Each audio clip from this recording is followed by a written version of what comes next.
El libro de Números. Este cuarto libro de la Biblia continúa la historia de Israel después de su éxodo de la esclavitud en Egipto. Dios los había llevado al monte Sinaí y ahí había hecho un pacto con ellos. Y a pesar de la rebelión de Israel, Dios, en su gracia, proveyó en el tabernáculo una manera en que Israel pudiera vivir cerca de su santa presencia.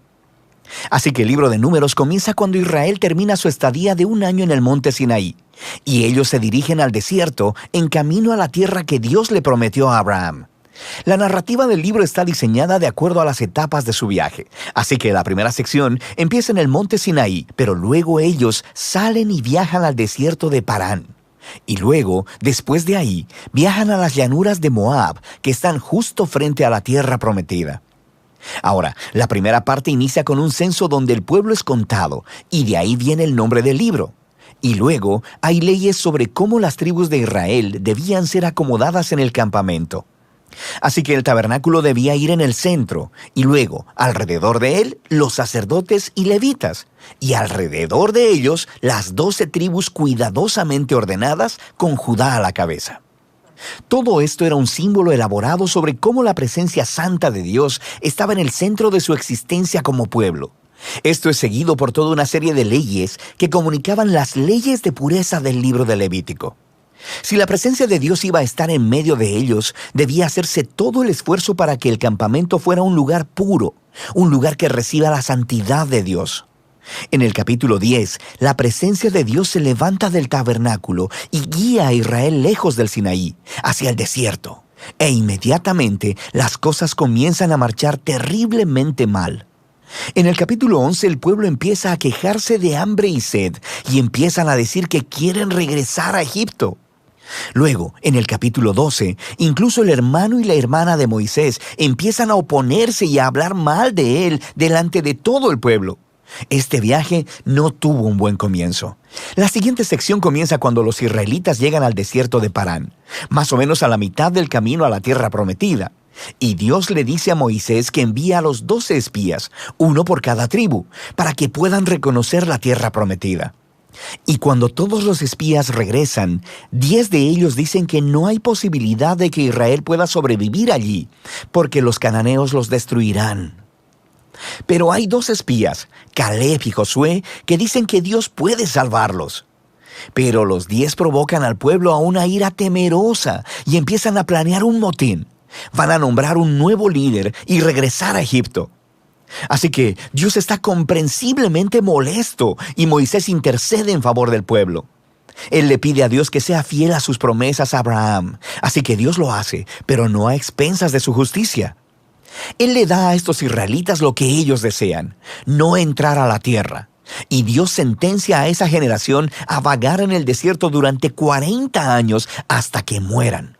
Solo sus hijos entrarán a la tierra prometida. Ahora, tú pensarías que esta severa consecuencia los haría despertar, pero las cosas se ponen peor. En la siguiente historia aparece todo un grupo de levitas que empezaron una rebelión y retan el liderazgo de Moisés y de Aarón, diciendo que han ido demasiado lejos. De manera que Dios lidia severamente con estos levitas y renueva su compromiso con Moisés y Aarón como los líderes de Israel. Ahora, mientras dejan la región de Parán y vuelven a viajar, las cosas se empeoran de nuevo. Los israelitas empiezan a quejarse otra vez sobre su sed y le preguntan a Moisés por qué los sacó de Egipto.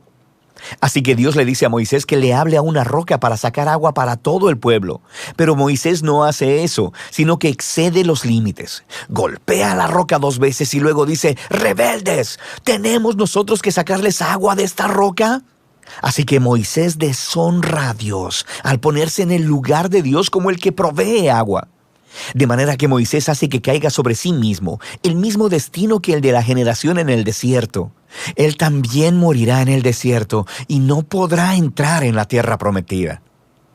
Después de esto, los israelitas se rebelan una vez más, y Dios trae un juicio muy extraño sobre ellos. Serpientes venenosas vienen y muerden al pueblo. Así que Moisés intercede una vez más a favor del pueblo. Y Dios le dice a Moisés que haga una serpiente de bronce y la levante en una asta. Y todo el que vea a esta serpiente sería sanado de la mordida venenosa. Es un símbolo muy extraño, pero habla del reto que representa para Dios el permanecer fiel a su pacto. Él está en lo correcto al traer justicia sobre el pecado y la maldad de Israel, pero incluso la justicia de Dios se transforma en una fuente de vida para aquellos que miran a Dios para ser sanados. A partir de aquí, el pueblo se dirige a las llanuras de Moab. La primera parte principal de esta sección se enfoca en la extraña figura de Balaam. El rey de Moab está asustado por este enorme grupo de gente viajando a través de su territorio, así que contrata a un hechicero pagano, Balaam, para maldecir a Israel. Y en 3 ocasiones distintas, Balaam descubre que no puede maldecirlos. Él solo puede hablar bendición sobre Israel. Recuerda la promesa de Dios a Abraham en Génesis 12. Así que no solo Balaam no puede maldecir a Israel, sino que Dios le da una visión sobre un futuro rey israelita que un día traerá la justicia de Dios a todas las naciones. Esta visión recuerda la promesa de Jacob a Judá en Génesis capítulo 49. Ahora, vale la pena detenernos a reflexionar en el flujo del libro hasta ahora. Las historias de rebelión en el desierto se amontonan una sobre otra, poniéndose cada vez peor. Y aunque Dios trae actos parciales de juicio sobre Israel, también continúa mostrándoles misericordia, proveyendo comida y agua en el camino. Y la historia de Balaam muestra la gracia de Dios de manera resplandeciente, porque ahí está Israel, en el campamento, murmurando y rebelándose. Pero en lo alto de las montañas, sin que ellos lo sepan, Dios los está protegiendo y hasta bendiciendo. Y es este contraste entre la rebelión de Israel en el desierto y la fidelidad de Dios lo que hizo a estas historias tan importantes para las postreras generaciones de Israel. Y las historias del desierto son recontadas una y otra vez por los profetas y los poetas bíblicos, e incluso por los apóstoles en el Nuevo Testamento. Y estas historias siempre sirven como advertencia, que aunque Dios permanecerá fiel a sus promesas del pacto, Él también permitirá que su pueblo sea parte de Él en rebelión y que enfrente las consecuencias. Después de esto, el resto del libro se enfoca en los hijos de la generación que pereció en el desierto, y ellos empiezan a prepararse para heredar la tierra prometida. Ellos hacen otro censo de la nueva generación, y luego ganan muchas batallas a los pueblos de alrededor. Y luego, algunas de las tribus empiezan a asentarse en la tierra prometida. Así que el libro termina con la nueva generación lista para entrar en la tierra prometida. Y Moisés está a punto de darles sus últimas palabras de sabiduría y advertencia. Pero por ahora, de eso trata el libro de Números.